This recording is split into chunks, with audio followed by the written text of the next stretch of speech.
Yung mga idol, lagyan na natin yung kuday para sumabay na din sa gulay.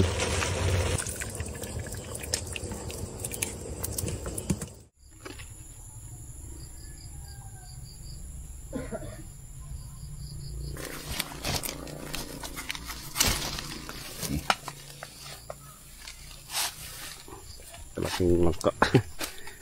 Pansahog daw mga idol sa ano, kuday. Dabisto, masarap, abangan nyo.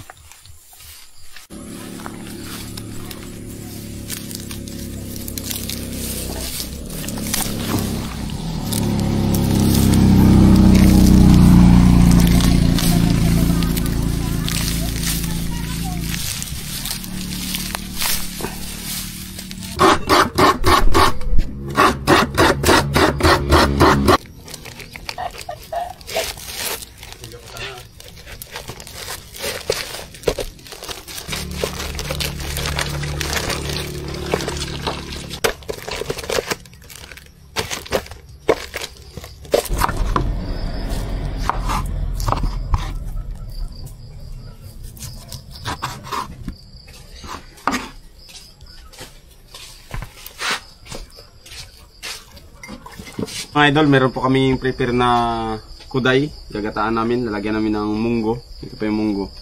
Nalaga na po yan. Tapos, lagyan natin ng langka para mas masarap. At meron tayong papabang tanlad, sibuyas na pantanggal ng lansa. At meron paminta. Ito yung pang gataan natin mga idol. So, yan. Prepare na lahat mga idol yung ating gamitin para sa pagluluto ng ginataang kuday.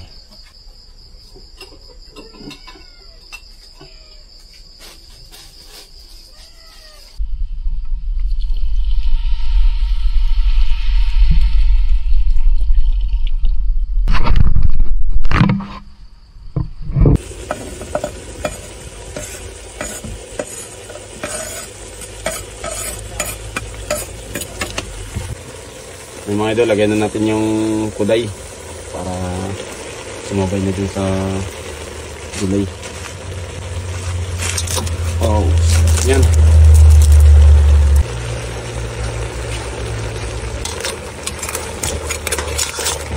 Yung mga idol, lagyan natin yung konting saluyot para mas masarap.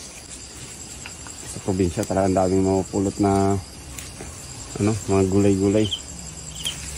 Ano? Sobrang tataba. Walang bili dito. Puros pitas-pitas lang.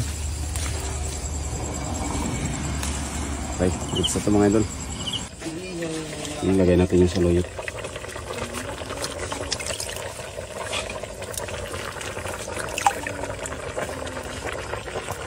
Lagyan natin yung munggo mga idol. Pag kulo niyan, awanan natin.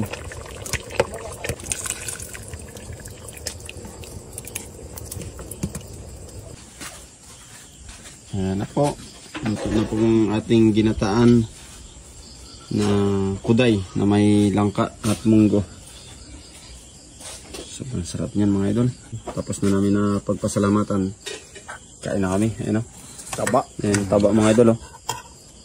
Wow. Sarap mga idol. Sarap yan.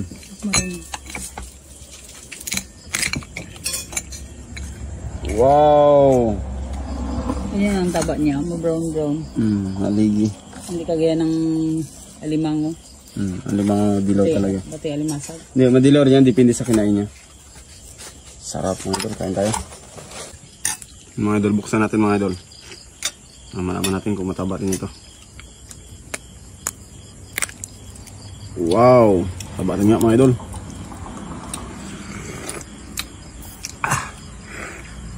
Grabing lasa. Masaya talaga. Kain mga idol.